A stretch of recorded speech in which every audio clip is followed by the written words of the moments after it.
Bom dia, irmãos. Graça e paz da parte do nosso Senhor Salvador Jesus Cristo. Amém? Que Deus abençoe a vida de vocês a cada dia. Irmãos, estamos aqui para mais uma lição da nossa Escola Bíblica Dominical, com o estudo de número 16, a violência e o direito da mulher, baseado no livro de 2 Samuel, no capítulo 13, versículos de 1 a 34. Porém, eu não vou ler o texto, porque é um texto muito grande, mas nós vamos falar um pouquinho aqui sobre a questão da mulher e o direito dela hoje na sociedade, mas também em relação à violência que a mulher sofre na sociedade. Bom, nós temos hoje uma lei, que é chamada Lei Maria da Penha, que ela defende o direito da mulher em relação à questão da violência, né? Mas não somente a questão da violência física, mas também a violência sexual, a violência psicológica, a violência que a mulher sofre em casa com a sua família. Às vezes ela pode sofrer diante do marido, às vezes diante dos pais, às vezes diante dos irmãos, de um tio, um cunhado, de algum parente, ou até mesmo, né, de algum vizinho. Mas assim, de uma forma básica e geral, a mulher ela ainda sofre, apesar de todo o crescimento que a mulher vem tendo na sociedade ao longo de toda a história. Nós temos exemplos de mulheres que se destacaram na área dos negócios, na área da família, na área da política, na área psicológica, médicas, na área social, grandes mulheres na história, em guerras e tudo mais, mas a mulher ainda sofre sim um preconceito e assim uma certa discriminação por parte dela, né? Para com ela, né? Nós temos aqui como primeiro exemplo do primeiro tópico da nossa lição as filhas de Zelofeate e o direito da mulher, que está lá no livro de Números, no capítulo 27, versículos de 1 a 11. Também não vou ler, mas vou relatar a história aqui. Zelofeade era um homem que ele morreu e ele não tinha filhos, ele só tinha filhas. Então, diante da sociedade, não tinha um cabeça, não tinha um homem para continuar a genealogia, para continuar a descendência, para continuar o nome da família. Então, o que aconteceu? Na hora de repartir a terra, repartir todo o patrimônio que tinha ali, Moisés, ele reparte para cada família, para cada chefe, homem de família, mas no caso de Zelofeade, ele não havia morrido e ficou somente as suas filhas. Então elas se reúnem entre elas e elas marcam um tipo de assembleia, né? Um tipo de audiência com Moisés, e explica que elas precisavam de um pedaço de terra, que elas precisavam viver, plantar, constituir ali uma casa, uma família, sobreviver até que elas pudessem se casar e constituir cada uma a sua própria família.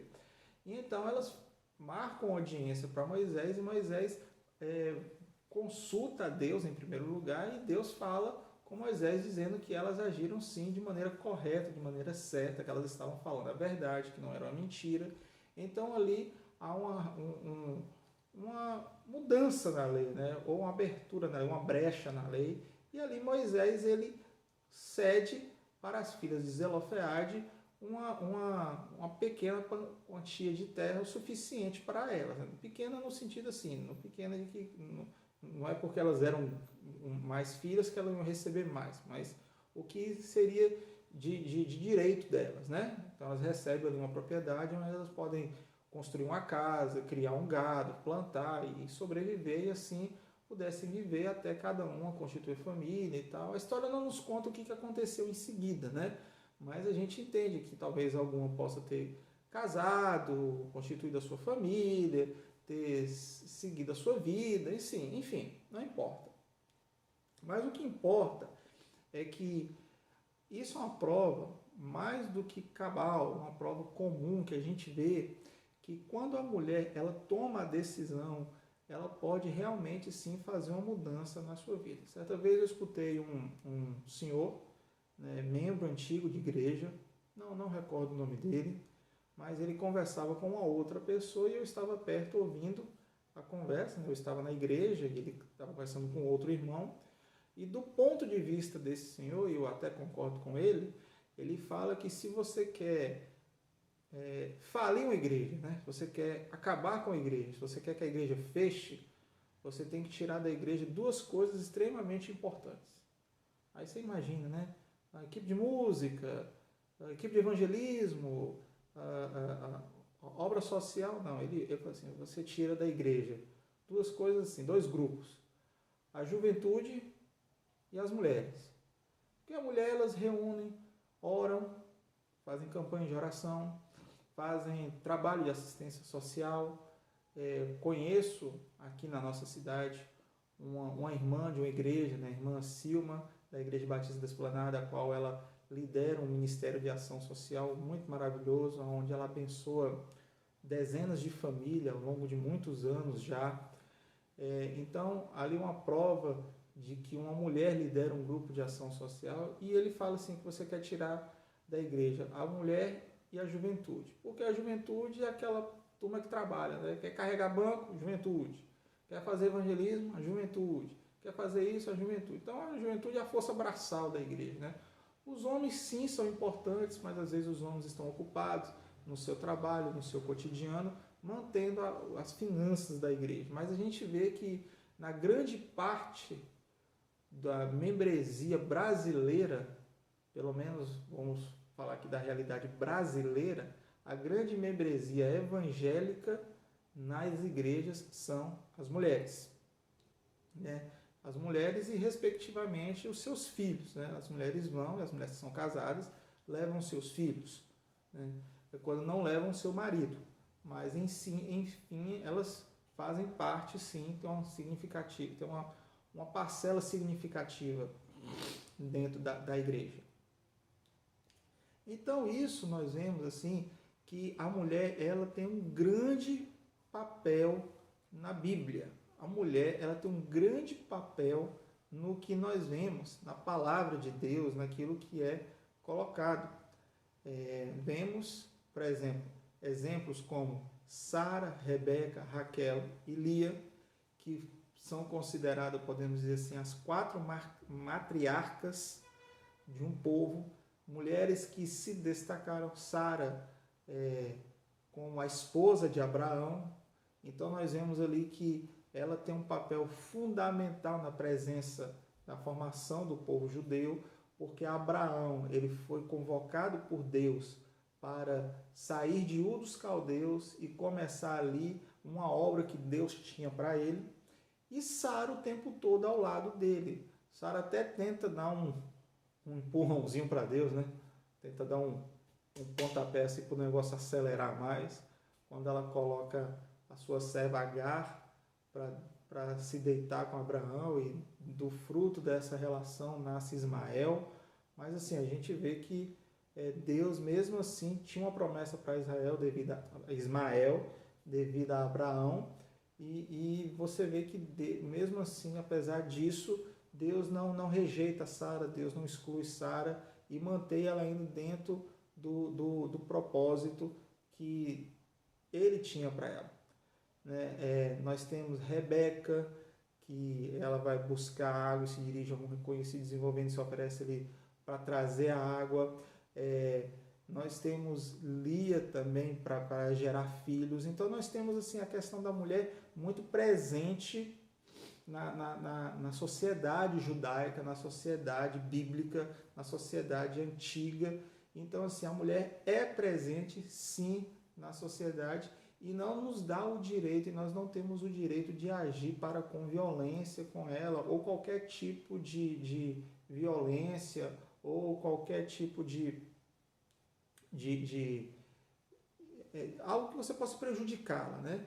Então, isso não faz parte daquilo que Deus estabeleceu. Tanto que lá no Jardim do Éden, quando Deus cria Adão, e ele percebe que Adão precisa de uma pessoa que o auxilie, que cuide, que ajude-o, ele cria Eva, e aí a palavra de Deus nos fala que ele está criando ali uma ajudadora. Ele não está criando ali uma servente, não está criando ali uma funcionária, não está criando ali uma empregada, não está criando ali uma mulher, uma serva para poder satisfazer os desejos de Adão, mas está criando ali uma mulher para ser ajudadora idônea, né? De igualdade, de mesmo papel, mesma qualificação, vamos dizer assim, mesmas características e funções que Adão precisava exercer, Eva o auxiliaria. É logicamente que o homem, a presença masculina dentro de uma família, ele tem o dever dele, e a mulher, a presença feminina, tem o dever dela. Cada um tem as suas distintas tarefas e atividades na família. No entanto, os dois trabalham juntos para que possa ocorrer ali o desenvolvimento e o crescimento saudável de uma família. Nós sabemos que a família que é constituída por crianças, meninos e meninas, o menino, quando ele vai crescendo, o pai tem certas obrigações como o pai de cuidar, de se informar, de instruir, porque é um homem ali conversando com outro homem, da mesma maneira a mulher conversando com a sua filha, de mulher para mulher, né? Então nós vemos ali o contexto e a necessidade que o homem e a mulher precisam ter dentro da família. E a mulher, de uma forma geral, ela sim é de grande significatividade na sociedade. Na palavra de Deus, nós temos 5 mulheres que se destacam muito, e uma delas, que é Débora. Débora atuou como juíza de Israel. Naquele período pós-Josué ali, o povo de Deus ainda consultava a Deus, o governo era um governo teocrático, então era Deus que definia o povo, antes do povo exigir o rei. Então eles tinham juízes, e os juízes guiavam, e era sempre aquela mesma ladainha, né? O povo precisava de um juiz, Deus levantava um juiz, aí esse juiz guiava o povo, vencia as batalhas, se aproximava de Deus, aí o povo se afastava de Deus, aí Deus levantava um outro juiz, aí de novo o povo se aproximava de Deus, vencia as batalhas, se aproximava de Deus, aí o povo se afastava de Deus, Deus levantava de Deus, aí ficava naquela ladainha o tempo todo, né? aquela ladainha o tempo todo, e não saía daquilo. Até que lá no final de Juízes, para início de Samuel, nós vemos ali já a formação do período monárquico, que começa com o rei Saul. Mas nós vemos uma mulher que se destaca, uma juíza que se destaca, que foi Débora na guerra contra Sísera, que era um comandante dos cananeus. Então, na hora de lutar contra o povo de Canaã, Débora se levanta ali, mesmo sendo uma juíza comum e sem filiação militar, ela foi capaz de resolver o problema de toda a fragmentação que havia dentro das tribos de Israel, e liderou eles em uma batalha para que recuperasse a sua fidelidade à obra de Deus. Então, ela foi uma juíza que manteve a paz, que trabalhou com o povo por mais de 40 anos. Então, foi uma pessoa de destaque na história do povo. Nós temos uma outra mulher, que é Maria. Maria, ela foi escolhida para ser a mãe de Jesus Cristo. Então, eu vejo Maria com um privilégio, mas também com uma grande responsabilidade, que nós estávamos falando do Salvador do mundo. Então, ela teve que cuidar, teve que tratar de Jesus. Quando Jesus pegou um resfriado, foi ela que ficou acordada. Quando Jesus era bebê, foi ela que trocou a fralda de Jesus, deu de mamar para Jesus, instruiu Jesus, cozinhou para Jesus, cuidou de Jesus. Então, assim, e com certeza, Maria teve um tremendo trabalho para cuidar de Jesus, até o momento em que ele começou a já sair, debater com a lei, debater com os chefes da lei. Mas nesse período aí, Maria teve um trabalho muito, muito desafiador. Como eu falei anteriormente, Sara, né, que foi a esposa de Abraão. Nós temos Miriam, que foi a irmã de Moisés e Arão, que ela foi vigiando Moisés, né, enquanto ele estava descendo lá pelo rio. E aí depois, quando a princesa do Egito encontra Moisés, ela vai lá e fala com a princesa do Egito: ó, majestade, tem uma serva que pode cuidar desse bebê. E ela pega Moisés e leva Moisés lá para casa dele de novo. E a própria mãe de Moisés recebe, ela é paga pela princesa do Egito para poder cuidar de Moisés. É o sonho de toda mulher, né? Cuidar da família e ainda receber por isso. Deus abençoe que um dia a gente consiga chegar nesse ponto.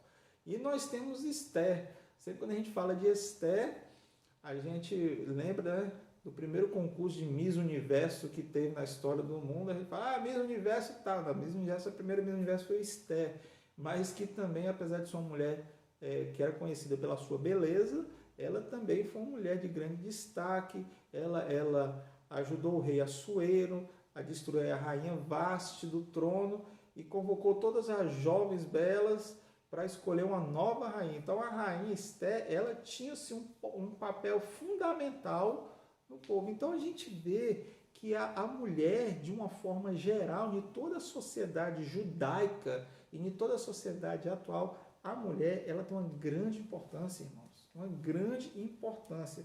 E a mulher tem um grande local, uma grande participação na formação da nossa sociedade. Dizem os economistas, segundo os economistas, que, vamos dizer assim, a engrenagem do mundo, né, a roda gira por causa das mulheres. A economia geral, de uma forma global, ela gira por causa das mulheres. Porque a mulher gasta muito. Não é porque só a mulher gasta muito. É porque se você depender do homem, né, grande parte das coisas que tem na sua casa você não vai ter. Porque a gente não liga para esse tipo de coisa. Mas a mulher quer ver a casa bonita, aí põe um quadro, põe uma mesa, um sofá, coloca uma mesa mais bonita, um enfeite, um bibelô, isso e aquilo. E elas vão lá e vai no salão, e pinta cabelo, e arruma unha, e compra roupa, e compra sapato, não sei o quê. Homem não, homem sempre é a mesma coisa, né? O homem vai no shopping, pega uma bermuda, uma camiseta e um chinelo. Vai na pizzaria, bermuda, camiseta e chinelo. Vai no restaurante, bermuda, camiseta e chinelo. Vai no parque, bermuda, camiseta e chinelo. Se deixar, vai de camiseta e chinelo para todo quanto é lugar. Vai trabalhar de camiseta e chinelo. Se precisar, a mulher não, a mulher cuida, e ela vai, escolhe uma roupa, e penteia, maquia, e passa creme, arruma cabelo, aí o creme acaba, tem que comprar outra, aquela coisa toda. Mas é isso que faz a roda girar. É isso que faz ter o consumo do negócio, né? Tem um dos rapazes que trabalha comigo, que a esposa dele, ela é essa esteticista da área de unhas, né? Ela trabalha com estética voltada para a área de unhas, especificamente a área de unhas. E aí eu conversando com ele assim, mas a sua esposa não quer aprender a fazer assim alguma coisa na pele, alguma coisa no cabelo, assim? Ele não, ela já tem trabalho demais só trabalhando na unha da mulher. E aí ela compra gel disso, compra não sei o que daquilo, e compra um creme para isso, e compra um negócio para aquilo outro. Tudo isso só para cuidar pura e exclusivamente da unha, não é nem da mão, dos dedos, não é somente da unha. Mas fica tão bonita, aí ele mostra as fotos para mim das unhas feitas, e aqui dali é um trabalho artístico, irmãos. Tem mulheres ali que fazem um negócio que é um verdadeiro trabalho artístico. Então você vê como que é importante, como que a mulher tem um destaque, ela tem uma profissão que ajuda a sustentar a casa, e isso é maravilhoso. Nós temos o segundo tópico que nós trazemos hoje aqui, que é Tamar e a violência sexual, que é a questão da história referente à família de Davi. Davi, a gente lê na palavra de Deus que Davi era um homem segundo o coração de Deus. Davi, ele foi escolhido pelo profeta Samuel para ser o segundo rei de Israel, e a gente sempre conhece Davi, né? Quando você fala assim, como é que o senhor chama? Me chamo Davi. A primeira coisa que vem na cabeça é Davi lançando uma pedra e matando um gigante. E realmente ali, Davi foi um grande lutador, um grande rei. Davi atuou, venceu exércitos, venceu batalhas. Davi tinha a sua tropa de elite, que era chamada os valentes de Davi, que ele formou ali 30 homens que eram extremamente habilidosos, homens que caía no meio da batalha assim, era tiro e queda, irmão. Botou esses caras no meio da batalha, era vitória garantida, não tinha nem como perder, não. Porque os caras eram assim, os fenomenais, era a tropa de elite do exército, era o top dos tops lá, e eles entravam na batalha, tudo que é para servir ao rei, porque eles viam, eles enxergavam em Davi, que Davi seria um grande rei. Realmente Davi foi um grande rei, um homem que atuou, mas Davi também, irmãos, foi um pecador, adulterou, e tem na palavra de Deus, no livro de 1 e 2 Samuel, e de 2 Samuel especificamente no capítulo 13, que ele conta a história de Aminon e Tamar, que eram irmãos, e aí Aminon, ele se apaixona por Tamar, e ele quer ter relações com Tamar, mas era a meia irmã dele. Olha só, nós estamos falando de um homem que quer ter uma relação com uma mulher, e esse homem, eles são irmãos, né? A mulher é irmão do homem, mas ele quer ter relação com ela. Então nós temos ali uma ideia de uma relação incestuosa. E isso na família de quem? Na família do rei. O rei que era quem? Um homem segundo o coração de Deus. Olha como é que a falta de estrutura familiar, como que um simples pecado, um simples erro, uma simples falha, um simples momento de erro que aconteceu ali, que foi o adultério de Davi com Batseba, né? Como que causa todo um transtorno. Olha só a situação que nós estamos vivenciando. Estamos vendo aqui, nós estamos vendo aqui, nós lemos na palavra de Deus e nós vemos isso. Como que a falta de estrutura familiar. Então não adianta somente a mulher e também não adianta somente o homem. Há uma união, há um conjunto, há um trabalho de equipe, uma parceria do marido e da esposa, do pai e da mãe, do homem e da mulher. Não tem como você, um tá limpando e o outro tá sujando, o serviço não rende. Não tem como o homem tá fazendo ou desmanchando, o serviço não rende. Não tem como tá um emendando e o outro cortando, o serviço não flui, o negócio não vai dar certo.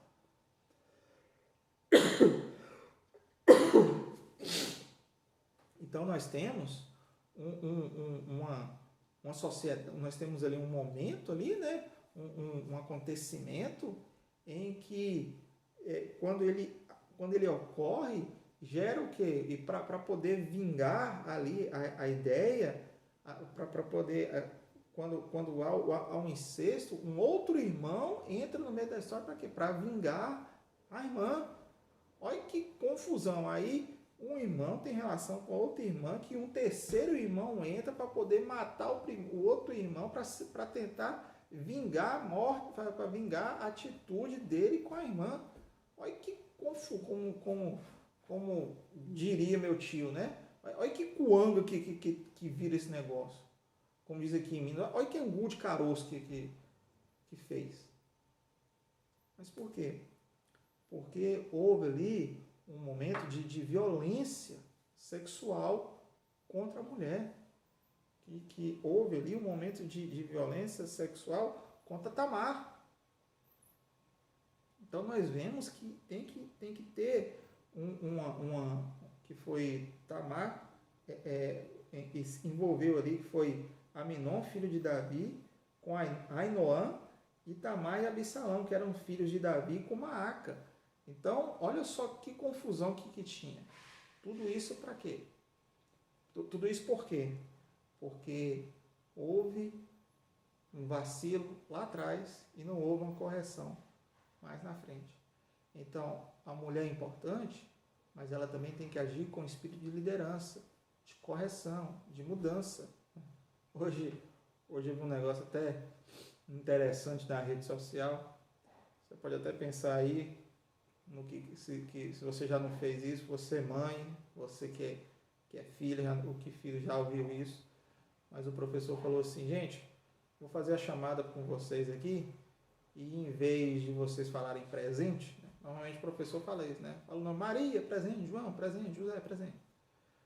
Em vez de você falar presente, você fala uma frase que a sua mãe cansa de falar com você, ou que sua mãe já falou com você. Então, aquelas famosas pérolas de mãe. Se eu for aí e achar o que você está procurando, eu vou esfregar na sua cara. Que mãe que nunca falou isso? Pode passar, meu filho, não vou te bater não. A mãe fala isso com um chinelo na mão, um cinto na mão. Na volta a gente compra, não esquenta não, meu filho, na volta a gente compra. Ah, você não é todo mundo? Ah, um dia eu sumo dessa casa. As famosas frases que mãe falam, né? Mas, irmãos, são frases reais, que toda mãe fala, porque toda mãe passa por isso, e são mães, né? Vamos dizer assim, as mães raízes, né? Que a mãe raiz mesmo, que ela fala isso porque ela educa o filho, ela protege o filho, ela cuida do filho, ela zela pela sua cria, ela zela por aquilo que ela tem feito, ela criou e ela está vendo como que é difícil. Então, há sim um cuidado especial com a mulher e tem que se evitar Sim. E por último, é a realidade que nós vivemos hoje. Nós vivemos em uma sociedade que a mulher é extremamente importante. Nós temos, ao longo da história da humanidade, do mundo, mulheres que se destacaram, que realmente fizeram diferença na sociedade. Tivemos missionárias,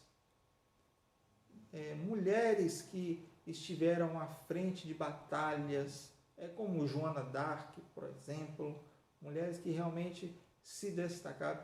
Tiveram mulheres que foram de grande ajuda para os seus maridos, mulheres que realmente estiveram lá. Dizem, né, que a mulher de João Calvino, ela foi uma mulher extremamente importante porque ela conseguia controlar tudo que acontecia na casa, porque junto com João Calvino na casa morava João Calvino, sua esposa, sua cunhada, os filhos da cunhada, os filhos dele, e constantemente, como havia guerra, como tinha guerra ao redor ali da casa dele lá na Suíça, em Genebra, assim, constantemente tinha gente entrando na casa para ser acolhido, para ser cuidado. Então os historiadores ficam pensando assim, gente, a mulher e a cunhada, elas deviam fazer uma mágica ali para Calvino ficar dentro do quarto estudando. Aquelas mulheres deviam ter um pó mágico ali para poder fazer um negócio daquele que não tem explicação normal. Mas era o que acontecia. Então, uma mulher que fazia uma parceria com o seu marido. Mulheres que realmente se destacaram, que fizeram diferença. São as mulheres que nós precisamos hoje na sociedade. Mulheres aí que estão assumindo um grande papel de importância na política, mulheres que são juízas, mulheres que são policiais, que ocupam um grande patamar, uma grande patente dentro das Forças Armadas. E não somente isso, mas mulheres que realmente assumem o compromisso de serem esposas e serem mães para formar ali cidadãos de bem, independente se ela vai passar a vida inteira sendo dona de casa, mas se ela cumprir o que a Bíblia nos ensina, como a mulher tem que ser cuidando do marido, cuidando dos filhos, ela não precisa ser a presidente, não precisa ser a juíza, não precisa ser a capitã, não precisa ser nada disso. Ela basta ser a mulher segundo o coração de Deus. Quando você lê lá a mulher de Provérbios, lá no livro de Provérbios, fala que ela cuidava da casa, cuidava do marido, dava ordem para as servas, costurava a roupa, ajudava a preparar a comida ou preparava a comida e assim organizava tudo para que tivesse um bom andamento da casa. Essa é a função que a mulher precisa entender. A realidade hoje do nosso Brasil e da nossa sociedade é colocar uma mulher que ela não tem que se preocupar com isso, mas tem, irmãos. Tem, porque a Bíblia nos ensina que nós devemos fazer esse tipo de coisa. A Bíblia ensina que a mulher ela tem um compromisso verdadeiro e autêntico com Deus a cada dia.